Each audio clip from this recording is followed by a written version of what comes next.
지금부터 김정은 집권 10년 북한 주민은 생지옥이었다 라고 하는 기자회견을 인권 피해 당사자인 탈북자들과 북한 인권 운동 단체들이 합동으로 공동 기자회견을 시작하겠습니다. 내일이면 김정은 집권 10년입니다.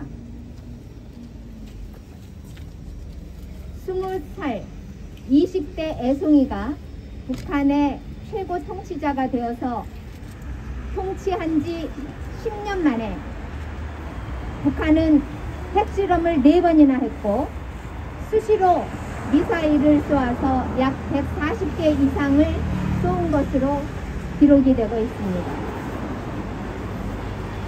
한마디로 핵폭주를 했습니다. 이 핵폭주 기간 동안에 북한의 경제는 반에 반토막이 났습니다. 그만큼 북한 주민의 생활은 한마디로 더 죽을 지경 생지옥이나 마찬가지였습니다.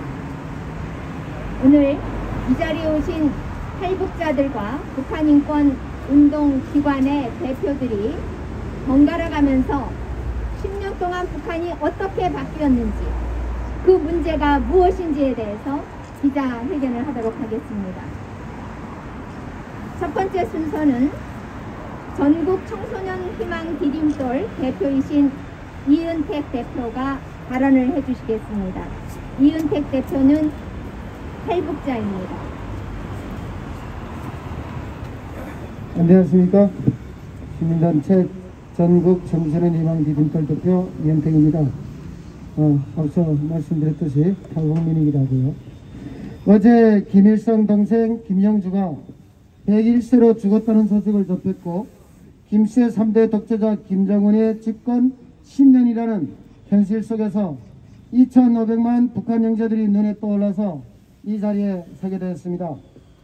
악마들은 참 오래도 사는구나 하는 마음에 북에서 억울하게 목숨을 잃은 형님이 생각나더군요. 1945년 해방을 맞아서 우리 민족은 기뻐할 새도 없이 남과 북으로 나뉘었고 오늘날 북한은 아직도 이 밥에 고깃국을 먹어보려고 목숨을 거는 전 세계에서 187번째로 못사는 거지 나라가 되었고 대한민국은 태어나면서 스마트폰을 움켜잡고 방탄소년단 노래를 듣는 나라 전 세계 10위권에 들었습니다.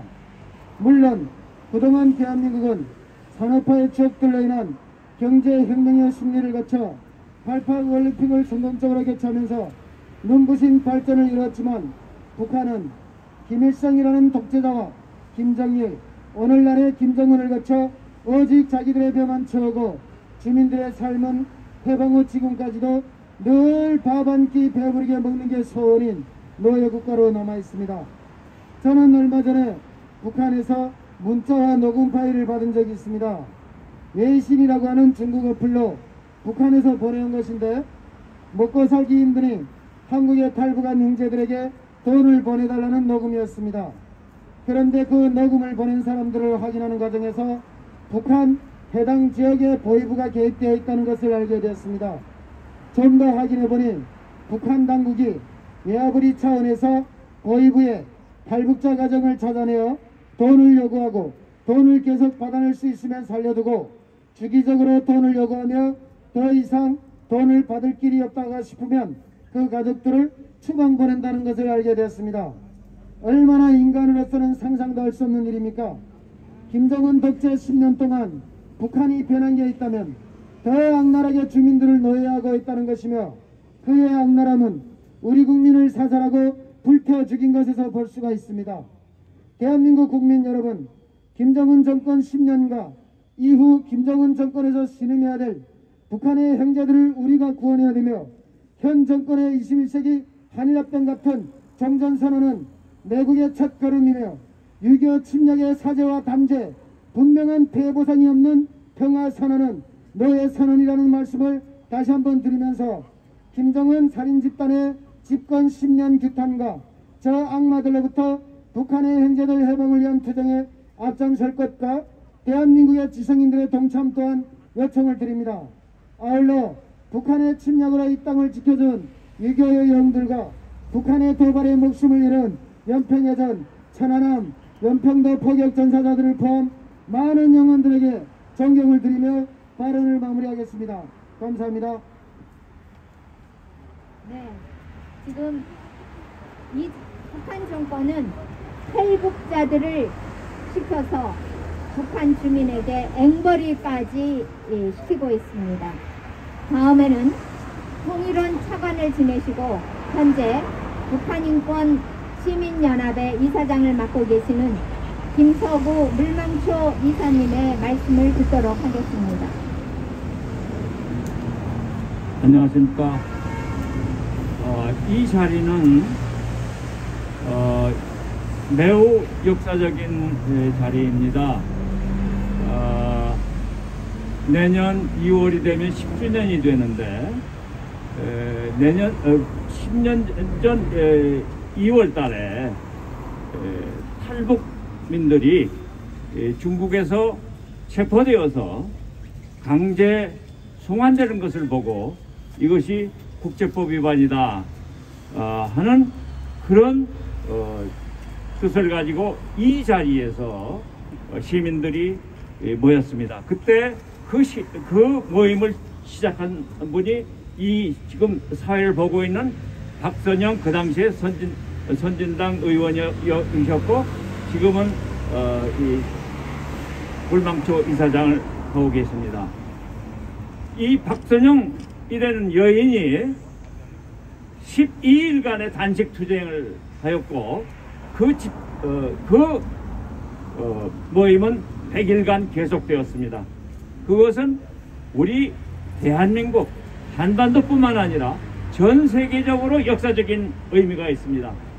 그 전까지는 전문가들이나 관심 있는 사람들이나 북한의 인권이 아주 열악하구나, 또 탈북민들을 강제 송환한다는 이런 사실들을 알고 있었는데 그 당시에 그 단식 투쟁을 통해서 전 세계의 언론들이 집중해서 보도를 했고 그 결과 중국이 탈북민들을 체포해서 강제 북송한다는 그러한 국제법 위반 흉악한 행위를 한다는 것을 전 세계의 모든 사람들이 알게 됐습니다. 그 결과 유엔의 기관들이 그 문제를 규탄하는 다한 결의안을 냈고 이 호주의 그 대법관을 마이클 커비를 중심으로 하는 그런 인사들이 중심이 되어서 북한인권 조사위원회를 구성을 했고 1년간 작업을 거쳐서 북한의 인권이 정말 열악하다는 것을 전 세계에 알리게 되었습니다. 그래서 지금 오늘 이 역사적인 장소에서 다시 김정은 집권 10년을 평가하고 북한이 생지역인 것을 다시 확인한 다음에 이것을 전 세계에 알리는 그러한 중요한 계기가 될 것이라고 생각합니다. 무엇보다 우리가 주장하는 것은 북한이 자유와 인권이 없기 때문에 경제가 발전하고 거꾸로 가고 있는 거예요. 그건 아버지 때도 그랬고 김정일이 되면서 더 심하게 됐죠. 그 세습 정권이라는 말도 안 되는 정권을 유지하기 위해서 장성택을 비롯한 수백 명을 처형을 하고 그 주민들의 자유와 권리를 빼앗고 강제 수용소로 보내고 이러한 나쁜 짓을 하기 때문에 이러한 사회에서 경제가 일어난다는 것은 정말 기적을 바라는 그런 기적은 절대 일어나지 않습니다. 자유와 인권이 보장되지 않는 북한에서는 절대 기적이 일어나지 않습니다. 거기에서 더 중요한 것은 지금도 김정은 정권이 무너지는 것을 막기 위해서 중국이 그 막지 않기 위한 버팀목이 되려고 노력하는데 지금 문제가 있는 것입니다. 그래서 우리 여기에 젊은 청년들을 중심으로 해서 모인 것은 앞으로 그러한 문제를 해결하기 위한 전 세계적인 힘을 모으기 위한 그런 의미가 있는 것이라고 저는 생각을 합니다. 감사합니다. 네, 고맙습니다. 이번에는 4살 나이에 아버지를 북한에 빼앗긴 황인철 대표의 발언을 듣겠습니다. 우리는 지금 다 잊어버리고 있지만 1969년에 8기 납치 사건이 일어났습니다. 북한이 저지른 하이제킹입니다. 그때 황인철 대표의 아버님은 MBC 기자를 하고 계셨는데 그 8기가 북한에 납치가 되고 나서 승무원 승객들은 전부 돌려주었지만 기장과 승무원 그리고 황인철 대표의 아버님은 돌아오지 못하셨습니다. 황인철 대표의 피 끓는 호소를 들어보시도록 하겠습니다. 예, 물망초 박선영 이사장님 감사합니다. 이러한 자리를 마련해 주시고 이야기를 할 수 있게 돼서 저는 너무도 기쁜 마음으로 오늘 이 자리에 참여하게 됐습니다. 안녕하세요. 저는 1969년 8기 납치 피해자 가족회 황인철입니다. 저와 여기 모여있는 모든 사람들은 그 누구보다도 평화, 통일을 갈망하는 사람들입니다. 저는 오늘 2가지 퀴즈를 내고 싶었습니다. 첫째는 MBC PD인 저희 아버지는 출장을 가기 위해 비행기를 탑승하시다 하이제킹을 당하여 52년간 북한의 강경유도였습니다. 그런데 저희 아버지 정체성에 혼란이 왔습니다. 52년간 북한의 강경유도인 저희 아버지는 북한 인민인지 아니면 대한민국 국민인지 그 정체성에 혼란이 있습니다. 첫 번째 퀴즈입니다. 저희 아버지는 대한민국 국민입니까? 맞습니까? 틀립니까? 맞습니다. 2020년 2월 13일 국제사회의 원칙과 질서에 따라 유엔인권 이사회 산하 강제적 기자가 실종 실무그룹은 저희 아버지를 포함하여 국제사회 원칙과 질서에 따라 탈납북 미개한 시민들의 송환을 요구했습니다. 동년 5월 5일 유엔인권 이사회 산하 자의적 구금에 관한 실무그룹은 저희 아버지 황원씨의 석방을 북한 당국에게 요구했습니다. 두 번째 퀴즈입니다. 그럼 문재인 정부는 국제사회의 원칙에 따라 저희 아버지를 포함한 11명의 송환과 저희 아버지를 석방을 요구하는 것이 맞습니까? 틀립니까? 맞습니다. 저는 오늘 무엇을 위해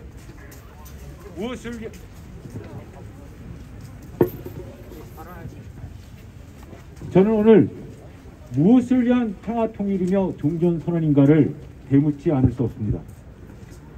저는 아버지를 만나기 위해 그 누구보다 평화통일과 종전선언을 고대하는 사람입니다. 그렇기에 말로 시작해서 혼란과 혼돈을 시작하는 쇼와 이벤트는 단호히 거절합니다. 저희 아버지는 현재 대한민국 국민에도 헌법이 보장하는 권리를 보호받지 못하고 있습니다. 대한민국 국민 한 사람 한 사람의 권리를 보장하지 않고 국민을 위한다는 평화통일과 종전선언은 분명 거짓이며 위선입니다. 저는 오늘 문재인 정부와 북한 김정은 정권의 진정성을 확인하고 종전선언을 평화통일을 얘기하는 시작점이 되길 진심으로 간절히 바랍니다. 이 진정성은 어려운 고차 방정식이 아닌 단순한 현실 문제와도 같습니다. 단순합니다. 전통적으로 분쟁 지역이나 전쟁 발발 지역에서 서로 상대국의 진정성을 확인하고 평화의 시작을 알리는데 우리와 같이 찢어져 살고 있는 가족들이 제외하고 함께 살게 해줌으로써 분쟁과 전쟁을 종식하겠다는 그 시작점으로 삼습니다. 저는 지난 21년간 아버지의 소원을 위하여 끊임없이 노력해왔습니다. 그래서 느껴왔던 정치적인 폭력으로 머리에서 발끝까지 상처를 받으며 받아왔기에 그 누구보다도 너무도 잘 알고 있습니다. 가장 기초적인 산수 문제가 틀린 상태에서 계산을 했기에 거짓과 위선으로 변하는 남북관계를 지켜보면서 인권과 인도적 사안을 무시한 결과로 쇼와 이벤트로 만들어진 남북관계는 해프닝으로 파탄나는 남북관계를 바라보며 수많은 세월을 피눈물을 흘리면서 살고 있습니다. 이제는 가장 기초적인 산수 문제를 잘 풀어서 새롭게 종전선언을 통하여 그 새로운 평화의 시작을 알려주셨으면 합니다. 저는 지난 21년간 북한이 납치 문제를 부인하기 때문에 납치 문제를 해결할 수 없다는 어렵다는 바탕으로 세워진 통일 정책과 싸우고 왔습니다. 그에 비해 69년도에 발생한 칼납북 사건은 과거의 사건이며 현재 우리와 무슨 관계가 있느냐는 가설을 세우고 이 어처구니 없는 논리를 바탕으로 저의 무식함을 채찍질하고 자책하며 살아왔습니다. 결과적으로 나는 알게 되었습니다. 69년도에 출장을 가기 위해 비행기를 탑승한 저의 아버지는 52년간이란 세월이 지났지만 아직도 목적지인 김포공항에 도착하지 못했고 비행기 승강장 문이 열리고 승무원과 승객들이 내리고 비행기 문이 닫히지 않았기 때문에 아직도 비행 중이라는 사실입니다. 그런데 문재인 정부는 기술적으로는 그렇지만 항공기 불법 납치 억제에 관한 협약을 우리 정부는 1972년도에 비준했고 북한은 1983년도에 비준했기에 비준 시기를 봐야 한다고 주장합니다. 과연 그럴까요? 1969년 12월 11일 칼납북 사건이 발생했고 1970년 2월 4일 북한은 전원 송환을 약속했습니다. 그러나 북한은 1970년 2월 14일 저희 아버지를 포함하여 칼납북 미기한 11인들을 강제격리하고 승객 39명만 부분 송환하였습니다. 돌아온 39명의 증언에 의하여 분명 명백하게 북한의 강경 이름이 밝혀졌습니다. 1970년 3월 국제적시자위원회는 북한 당국의 즉각적 송환을 요구했지만 북한은 남으로 돌아가지 않는 자들은 자유에서 북한에 머무는 것이라 주장했습니다. 즉각적으로 국제적시자위원회는 너희들의 주장이 그러하다면 제3국과 제3자를 통하여 자유의사만 확인하자고 제안했지만 북한은 다신 한적으로 거절했습니다. 이 같은 북한의 범죄 사실에 분노한 국제사회는 즉각적으로 움직였습니다. 1970년 6월 8일 국제민간항공기구는 승무원과 승객들의 송환을 요구하는 결의문을 발표했고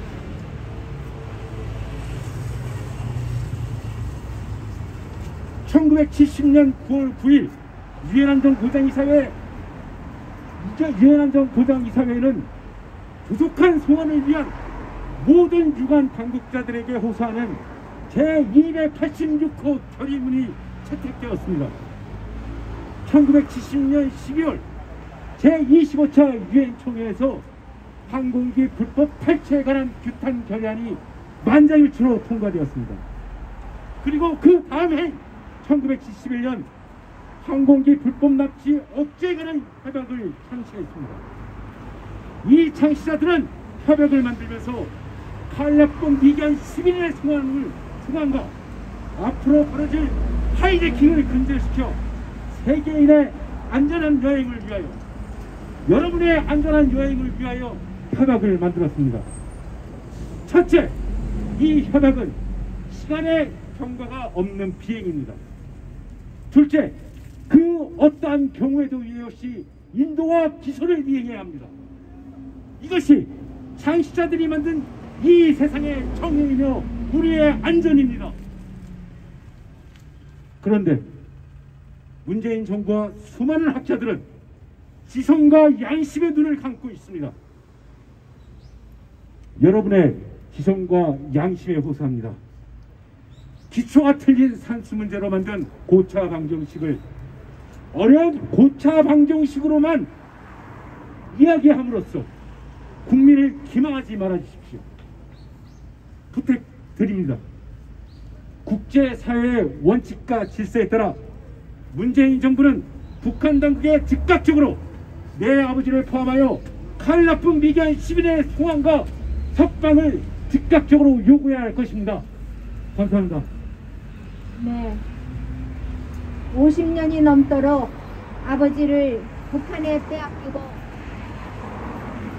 피가 끓는 아픔으로 살아온 황인철 대표의 발언이었습니다. 불행하게도 지난주에 황인철 대표의 어머니는 53년 동안 그리던 남편을 끝내 보지 못하고 돌아가셨습니다. 정말 용서받지 못할 집단입니다.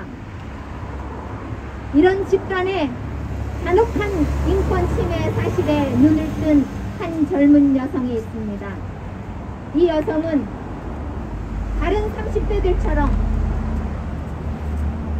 회사를 잘 다니고 있다가 어느 순간 북한 인권의 참혹함을 절절하게 느끼고 그 회사를 그만두고 지금 북한 인권운동을 하고 있습니다.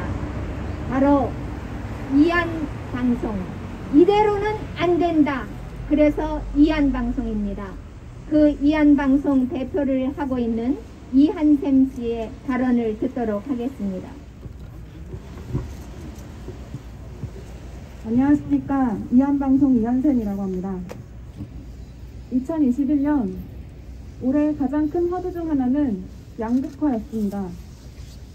하지만 세계 최고 수준의 경제 성장을 보이고 있는 대한민국과는 달리 같은 동포인 북한 주민들의 참상을 생각해보면 양극화는 대한민국 내의 문제가 아니라 한반도라는 한 공간 안에 같은 동포인 대한민국 국민과 북한 동포의 문제라는 것을 깨닫게 되었습니다. 현재 정부와 언론들은 북한 문제를 이야기할 때 김정은을 비롯한 북한의 지도부만을 이야기합니다. 하지만 북한 땅은 주민들을 학대하고 인권을 유린하는 집권 세력과 이들에게 학대받으며 전 세계 어디서도 찾아볼 수 없는 인간 이하의 참상으로 생활하고 있는 북한 주민으로 나누어 봐야 한다고 생각합니다. 이제 우리는 그동안 강간으로 일관했던 북한 주민들의 인권 개선 및 정상화를 위해 오늘 이 자리에서 또 하나의 새로운 시작을 하려고 합니다. 물론 앞서 여러 단체와 활동가들이 북한 인권 개선을 위해 노력해온 것이 사실입니다. 하지만 김정은 집권 10년이 되는 올해 12월은 북한 인권 관련 단체와 운동가들만의 열심이 아니라 저와 같은 청년들과 우리 국민 모두가 함께 동참하자는 호소를 하려는 것입니다. 전 세계가 학대받는 북한 주민들의 인권 상황에 대해 분노하고 있습니다. 2000년 이후로 유엔은 매년 북한 인권 결의안을 채택하고 있습니다. 그동안 우리는 무엇을 했습니까? 서울에서 1시간만 북쪽으로 가면 전 세계에서 가장 참담하고 처참한 동포들의 생활상이 지금 이 순간에도 펼쳐지고 있습니다. 더 이상 침묵하고 방관한다면 우리는 인간으로서의 최소한의 양심의 가책도 느끼지 못하는 것입니다. 북한 인권은 북한의 문제가 아니라 미래 통일시대를 대비하기 위한 첫걸음이고 북한 인권이 개선되지 않는 한 그 어떤 화해나 지원 등 평화의 제스처도 있을 수가 없다고 생각합니다. 이것은 저희들의 목소리가 아니라 그 처참한 환경에서 탈출해 이 땅에 와서 참상을 알려주고 있는 이 자리에 계신 탈북민 분들도 함께 손을 잡고 나아갈 것입니다. 국민 여러분, 그리고 민주화를 열망하고 평화와 평등을 지향한다는 이 땅의 또 다른 국민 여러분, 동포들이 인간 이하의 생활을 하고 있는데 민주, 평화 이런 말들이 과연 어떤 의미가 있는지 다시 한번 생각해 주시길 바랍니다. 우리 국민도 침묵하고 가만히 있는 것 또한 범죄입니다. 이상입니다. 네. 북한 주민의 인권 보장 없이 한반도의 평화는 절대로 뿌리를 내릴 수 없습니다. 거짓 평화쇼가 계속되는 한 북한 주민은 참혹한 생활고에서 벗어날 길이 없을 것이고 언젠가는 우리 대한민국 국민도 지금과 같은 부유한 생활을 계속할 수 없을 것입니다. 어제 외신기자 클럽에서 김정은 집권 10년을 결산하고 전망을 모색해보는 기자회견을 했습니다. 이 정권의 초대 한반도 평화교섭본부장이자 지난 연말까지 그 직을 가졌던 이동훈 본부장은 이렇게 말했습니다. 종전선언, 평화협정 선언한다고 된다면 매일매일 선언을 하겠다. 다시 말하면 북한이 정상국가, 북한 주민의 인권을 보장하고 국제법을 준수하는 정상국가로 변화하지 않는 한 그 어떤 선언과 협정도 쇼일 뿐입니다. 맞습니다. 인민군으로 북한에서 생활을 했던 한 젊은이가 있습니다. 그 젊은이는 탈북해서 한국에 와서 기회가 있을 때마다 부르짖습니다. 당신의 양심은 몇 그램입니까? 그 젊은이의 절규를 들을 때마다 저는 한없이 부끄럽습니다. 바로 이동현 남북함께 국민연합 사무국장입니다. 발언을 듣도록 하겠습니다. 네, 안녕하십니까. 먼저 이 자리를 빌어 이 자리를 마련해 주신 일망초 이사장님께 다시 한번 감사 인사드립니다. 김정은 정권 10년은 정말 한마디로 말해서 남북으로 갈라져 70여 년 근 한 세기를 거쳐 김씨 3대 세습이 하나도 변화된 것이 없다는 것입니다.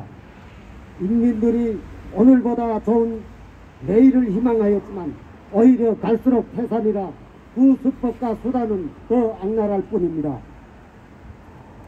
정치 수법은 제 아버지 김정일의 방식이고 인민들에게는 할아버지 김일성의 흉내를 내며 정권을 유지하고 있습니다. 말하자면 김정일은 우리 인민은 참 좋은 인민이라 나는 인민복을 타고난 사람이라고 하면서 자기에게 불복종하는 사람에게는 그 누구이든 가차없이 처형하거나 정치범 수용소에 보냈고 그로 인한 모든 정치 세력들에게 공포를 안겨주었습니다. 인민들에게는 수령님의 유언을 관철하기 위하여 제기박과 쪽잠을 자며 일한다고 하였고 공포에 몰린 간신들을 내세워 자기 목적을 달성하기 위해 인민들을 더욱 억압하고 착취하고 당과 수령을 위하여 충성하도록 강요하였습니다. 김일성은 정치 세력을 견제하면 하는 반면 인민들이 지지 기반을 다지기 위해 논두렁 길도 서슴없이 걷는 행보를 하였습니다. 그런데 김정은은 제 아비처럼 견제하여야 할 정치 세력에게는 공포 정치를, 인민들에게는 하레비처럼 전선의 쏘를 하고서 자기의 중견들을 내세워 인민들을 탄압하고 억압하고서는 자신이 나서서 보듬어주는 형식의 쏘를 하며 내부 결속을 하고 있습니다. 그러나 탈북민들을 통해 시대의 변화를 깨닫고 자신들이 개돼지 같은 인생을 살아가고 있음을 깨달은 인민들은 목숨 건 탈북을 자행하고 김정은은 그 탈북을 막기 위해 온갖 수단과 방법을 가리지 않고 있습니다. 감옥의 문은 바깥에서만 열 수 있는 것처럼 저 북한이라는 인간 생지역 거대한 감옥의 문은 오직 국제사회가 나서야 열 수 있습니다. 저 북한 땅에 나의 형제 부모가 아닌 우리와 똑같은 인간이 살고 있다는 것, 그리고 그들도 우리와 똑같은 인간의 삶, 자유를 누릴 수 있는 권리를 가지고 있다는 것입니다. 자유는 김정은이와 같은 국정 인간들만이 누릴 수 있는 것이 아니기에 우리는 그들에게 빛과 소금이 되어야 한다는 것입니다. 이상입니다. 감사합니다. 고맙습니다. 지금 북한 땅에는 북한 주민만 있는 것이 아닙니다. 황인철 대표의 아버님처럼 하이제킹 되어서 억류되어 있는 분도 계시고 국군 포로 어르신들도 150여 분 생존해 계십니다. 6.25가 난 게 언제입니까? 그 6.25 때 나라를 지키겠다고 책가방 대신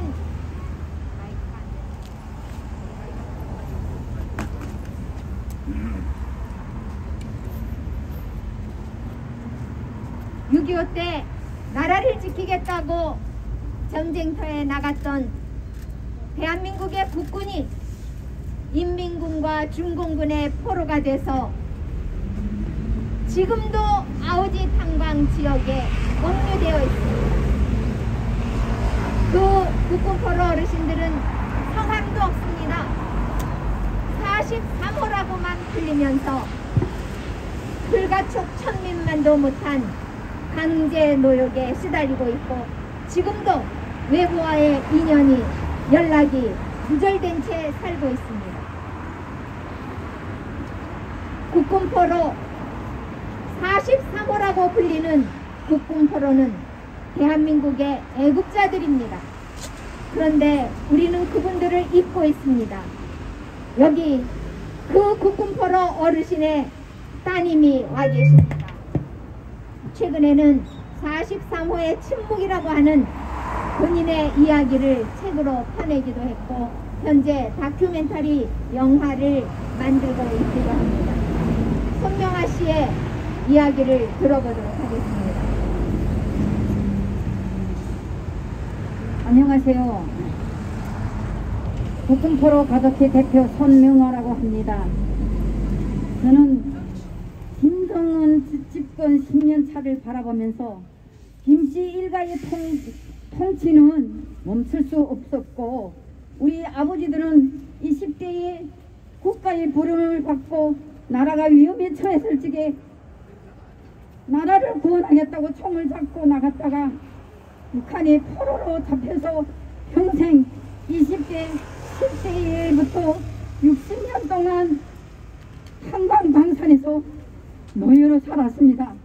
탄광강산에서 사고가 나면 그 국군포로는 다 잡아서 어이구에다 가둬였고 거기서 악질적인 국군포로를 분류해가지고 그 국군포로 사고는 국군포로에다가 혐의를 씌워야 됐고 그 부인들은 그 국군포로가 아침에 나갔다가 밤 늦게까지 들어오면은 발을 펴고 잘 수 있었다고 한숨을 쉬면서 그 가족을 지키려고 발버둥을 했습니다.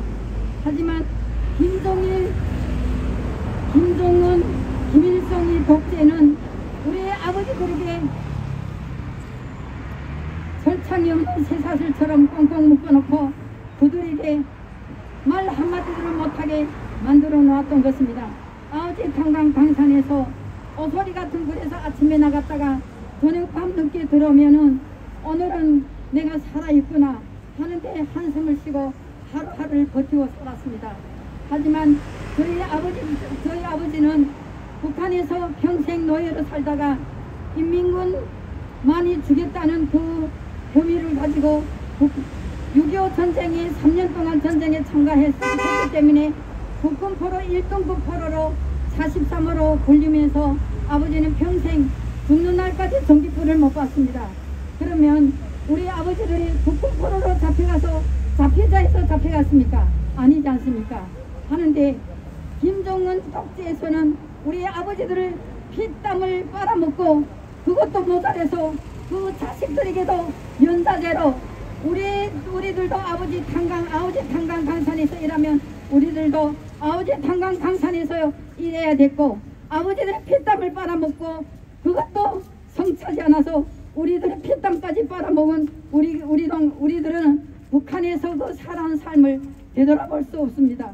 오늘 이 기자회견에서 사실은 저는 북한에서 겪었던 우리 국군포로들과 그 자녀들이 겪었던 그 그 가슴 아픈 사연을 이야기하자면 시간은 짧고 더 할 수는 없습니다.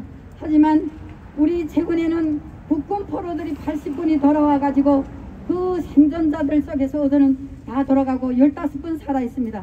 그 자녀들은 112가족이 왔습니다. 그 112가족도 북한에서는 아버지들이 국군 포로로 잡혀서 한국에 왔고 국군 포로라는 그 43호라는 그 딱지로 해서 평생 감시를 받아야 되고 최근에는 그 자녀들한테 다 감시를 받기 때문에 그 자녀들은 밖에 나가서 말 한마디를 잘못하면 잡혀가는 것이 두려워서 정말 평생 말도 제대로 못하고 살았습니다. 제가 한 보름 전에 북한에서 오빠가 저한테 전화 왔는데 저한테다가 야 정말 어째 빨리 죽어야 되겠는데 어째 내 목숨이 이렇게 죽지 않냐고 빨리 죽어야 되겠다고 우리가 이게서 어떻게 살아야 되는데 저한테는 저는 그 말을 듣고 제가 국군 포로 아버지 자녀로 태어난 제가 이렇게 힘들게 나를 하는구나 하고 저는 정말 통곡치고 울었습니다. 제가 사실은 국군 포로 아버지 유해를 북한에서 모셔왔지만 아버지 유해하고 형제 3명을 정치범 수용소에 보냈습니다.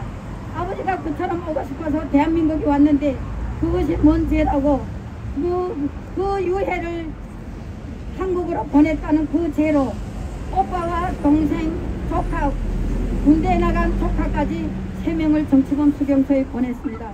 제가 이런 억울함을 가지고 10년 세월을 국군포로 인권을 알리고 국군포로 문제를 국제사회에 알리고 대한민국에서 대한민국의 전쟁이기 때문에 국군포로 인권을 알아달라고 호소를 했지만 언론과 정치인들은 눈과 귀를 닫고 있습니다. 제발 오늘 비로소 오늘은 늦었다고 생각하지 마시고 국군포로 인권과 국군포로 삶을 뒤돌아보는 계기로 모든 언론과 정치인들이 눈과 귀를 열어주십시오. 국군포로 인권 문제를 더 돌아보는 계기로 만들고 국군포로 문제를 관심을 돌려주실 것을 간절히 부탁드리고 싶습니다. 감사합니다. 전쟁이 끝나고도 포로를 교환하지 않는 것은 국제법 위반입니다. 제네바 협약 위반입니다. 비행기를 납치해서 탈취해가는 것입니다. 그리고 그 승무원들을 승객들을 돌려보내지 않는 것은 그 자체로 국제법 위반입니다. 하이제킹입니다. 하루빨리 국군 포로와 납북자들, 전시 납북자들, 전후 납북자들 돌려받아야 합니다. 이 정권이 과연 그런 운동을 하고 있는지 이 자리에서 묻고 싶습니다. 지금 시민들이 많이 서 계시는데요. 혹시 발언하실 분 계십니까? 시민 가운데 발언하실 분 계십니까? 예. 여기 잠깐 와주시겠어요? 어디 사시는 누구신지 말씀해 주시고 발언해 주시고. 네, 저는 서울 시민입니다. 네. 발언해도 괜찮겠습니까? 여기서 할까요? 네. 소음을 일으켜서 정말 죄송합니다. 우리 옥인 교회에 계시는 분들 정말 죄송합니다. 잠깐이면 끝납니다. 여러분 안녕하십니까? 오늘이 이 김정일이의 10번째 제삿날인데 이와 같은 자리가 있다고 해서 한번 찾아왔습니다. 저는 강남구에서 온 시민 배준하입니다. 시민인 제게도 발언의 기회를 주신 우리 박순영 전 의원님께 진심으로 감사드립니다. 사실 저는 이 북한 인권에 대해서 크게 관심도 없고 잘 모릅니다. 그런데 제가 북한 인권이라는 것에 대해 알게 된 계기가 바로 여기 계신 우리 박순영 전 의원님 때문입니다. 박순영 전 의원님께서 바로 이곳 옥인교회 앞에서 저 건너 당시 중국 대사관을 바라보면서 중국 정부가 강제로 탈북민을 북송하지 말아달라며 근 10일 정도를 단식 투쟁하시던 모습을 뉴스를 통해 봤는데요. 지금도 제 머릿속에 생생하게 떠오르고 기억이 납니다. 그때 저는 북한 인권이란 이 단어를 처음 알았습니다. 제게는 생소했던 이 말, 이 북한 인권이라는 단어를 알게 해준 곳이 바로 이곳 옥인교회 앞입니다. 그래서 알게 해준 분이 바로 또 여기 계신 박순영 전 의원님이십니다. 현역 국회의원 신분으로 정치적인 현안 때문이 아닌 북한 인권과 북한 주민을 위해서 단식하시는 그 모습이 제게 큰 울림을 주었습니다. 그리고 현재 뉴스와 또 TV 프로그램을 통해 북한 인권에 대해 조금씩 관심을 갖고 살게 되었습니다. 10년 전 저는 북한의 인권 현실이 정말 최악이구나 하고 생각했습니다. 그런데 10년이 다 되어가는 지금의 현실은 어떻습니까? 그때나 지금이나 크게 변한 것도 없고 오히려 북한은 인간에게 더 잔혹한 악마의 소굴이 되었습니다. 지금 북한 김정일이라는 이 어린 친구 84년생이더라고요. 저하고 띠동갑인데 이 어린 친구가 지 애비 김정일 발밑에 때만도 못한 놈입니다. 김정일은 지 이복 형제이자 정치적 그리고 정적인 김평일이를 죽이지 않았는데 김정일은 자식은 지형도 죽이고 고모부도 죽이고 정말 지미성보다 못한 자식이 어디 있습니까? 차마 인간이라고 붙일 수가 없어 자식이라고 하니 이해 부탁드립니다. 이 죽는 것도 마음대로 안 되는 것이 바로 북한입니다. 자기 이름이 발해정자에 은혜원자를 쓰면 바르고 은혜롭게 살아야지. 수없이 많은 사람을 굶어 죽이고 고통을 주고 핍박 주고 정말 이런 자는 지구상에서 사라져야 됩니다. 이 자리를 빌어 김정은에게 한마디 외치고 물러가겠습니다. 김정은아 듣거라. 너는 도대체 무엇이 문제라고 호시탐탐 자유의 땅 대한민국을 노리며 전쟁 준비에만 열광하느냐. 이 나라 국민도 배불리 먹이지 못하고 핍박하고 생지옥을 몰아넣는 너는 죽어서 지옥불이 기다릴 것이다. 지금이라도 네가 스스로 인간이라고 생각하면 회개하고 북한 주민들에게 자유를 주어라. 그것이 그나마 네가 조금이라도 인류에게서 용서받을 수 있는 방법이다. 김정은은 스스로의 삶을 반성하라! 반성하라! 반성하라! 감사합니다. 감사합니다.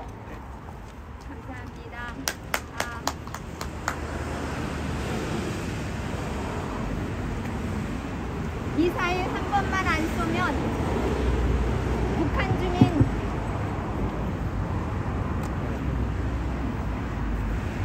미사일을 한 번만 안 쏘면 북한 주민 전체가 1년을 먹고 살 수 있습니다.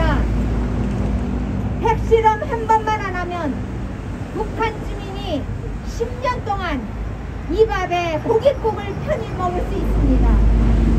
그런데 김정은은 2,500만 북한 주민을 굶주리게 하면서 또다시 고난의 행군을 해야 될지도 모른다는 말을 자기 입으로 하면서 미사일을 쏘아붙이고 있습니다. 이런 정권은 용서받을 수 없을 것입니다. 오늘의 김정은 집권 10년 생지옥이었다는 기자회견은 여러 단체들이 함께하고 있습니다. 이한방송, 1969년 칼기 납치 피해자 가족회, 자유청년연맹, 자유탈북연대, 전국 청소년 희망 디딤돌, 사단법인 6.25 국군포로 유족회, 사단법인 6.25 전쟁 납북 인사 가족협의회, 사단법인 6.25 공원 국민운동본부, 사단법인 물망초 전쟁범죄조사위원회가 공동 주최하고 있습니다. 마지막으로 이 기자회견을 주도하시고 주관하신 물망초 전쟁범죄조사위원회의 차동길 위원장님께서 마무리 말씀을 해주시겠습니다.